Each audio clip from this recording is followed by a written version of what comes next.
Everybody Đừng có nói tiếng Anh. ESA Gamer. Thôi đặt đi. Lộn. Giờ mình đi. Đây skin quá đẹp. Sasuke hay. Chưa có vô nữa. Giờ mình sẽ vô map. Anh chưa vô nữa nói gì. Bây giờ mình sẽ vô map Chữ nhớ. sinh tồn. Ê, vô map em. Vô map của em nha. Và vô map của thằng chó Nhật. Không phải chó. Nó tên là Phát Quốc. Phát Quốc là anh mới là Phát Quốc đó.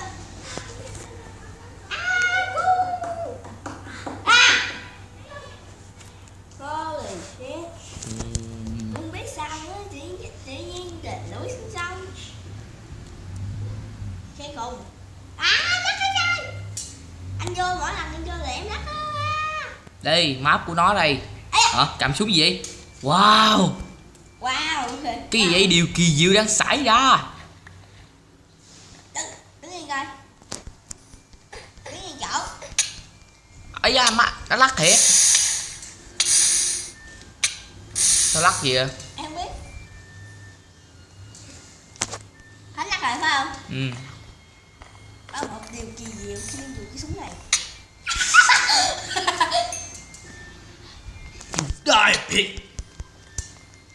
Dần với cái dần với cái dao hả? Dao AK-47 rồi lộn. Mày vô đây. Ai à.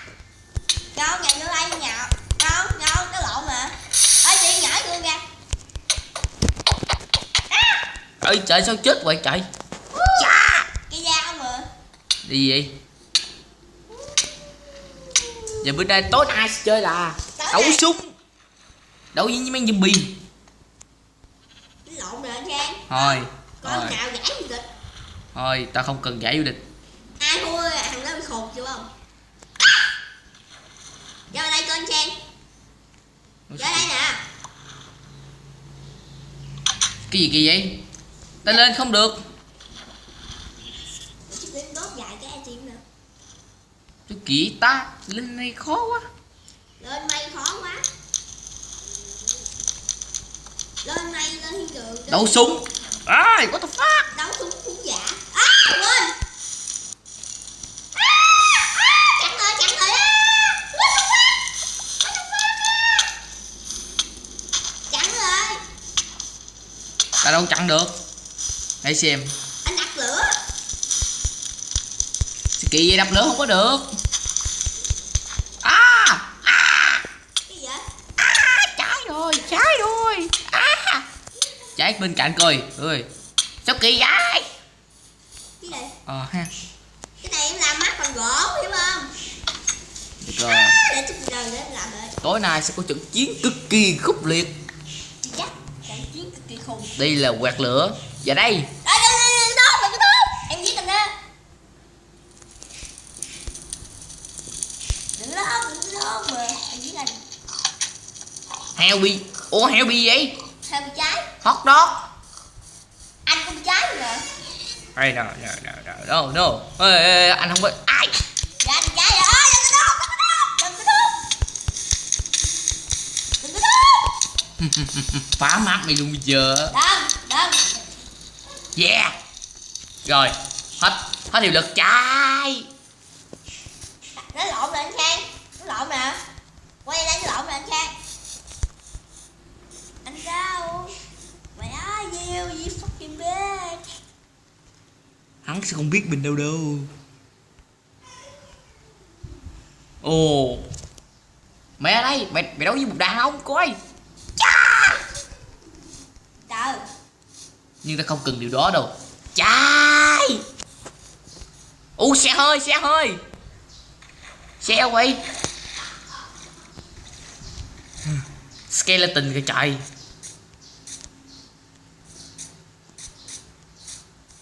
Quay đây chó. Quay đây phát vô. Chị chết.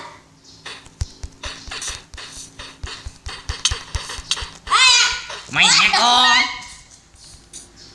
First Lord. Yeah. Giết chiến đầu của ta đi rồi.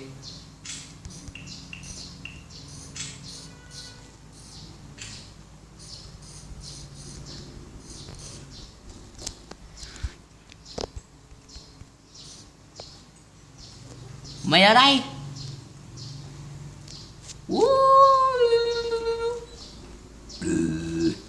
Mày thích cái nào? Xe hơi à? Hàng tí à? Đúng. Chết à. Ủa vậy chạy xanh đất thì sao được? Sức mạnh ta là vô biên. Mẹ ở đây. Chích màn sắp tối rồi. Cho tao nhờ với. Không đéo. Ai giết em. Sắp tối mới lẹ. Ta là thơm sinh đi. Gì tao vào bển.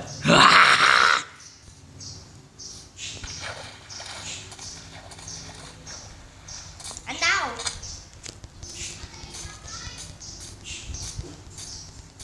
Văng.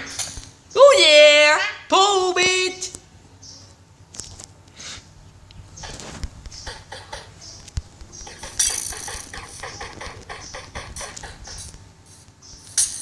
Oh yeah, beat you.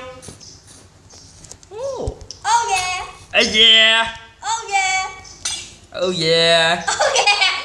Yeah, thank you. Lắc không? Lắc không? Lắc đi.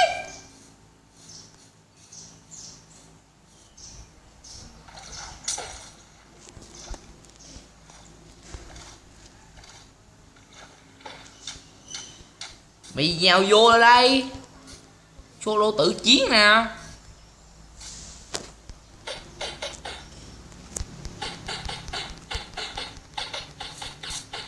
Vâng chú mới lạ.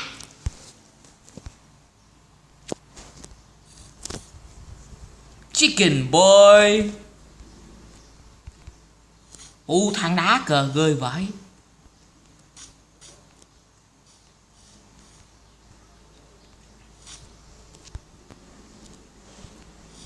Hai con skeleton.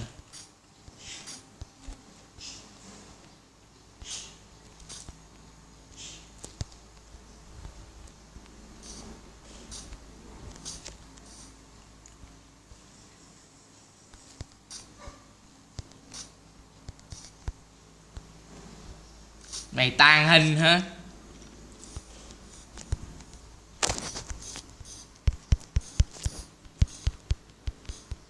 Mày đâu rồi? Mày có thể trốn đâu? What the fuck? What? Yeah. Mày có thể đi đâu chứ?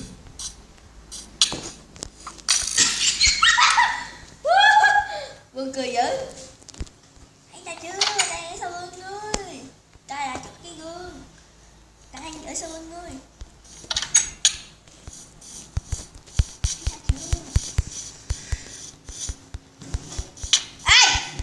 Yeah, ta biết mà.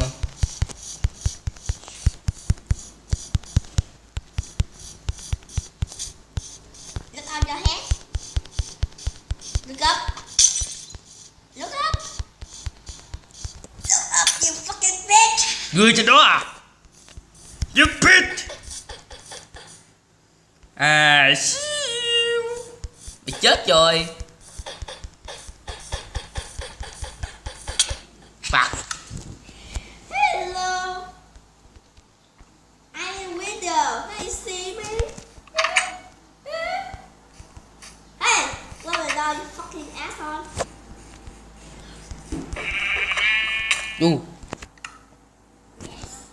Layer, what's that layer, okay?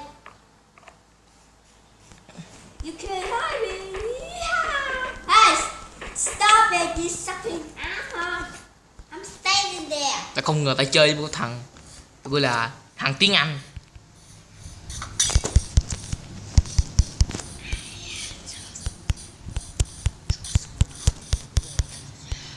Where are you coming? Mày thấy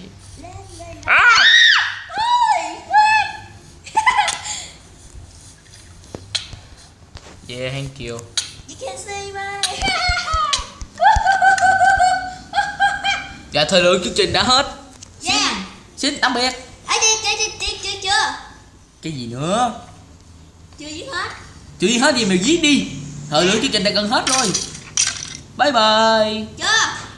Nhớ subscribe, like, đăng ký nhớ nha.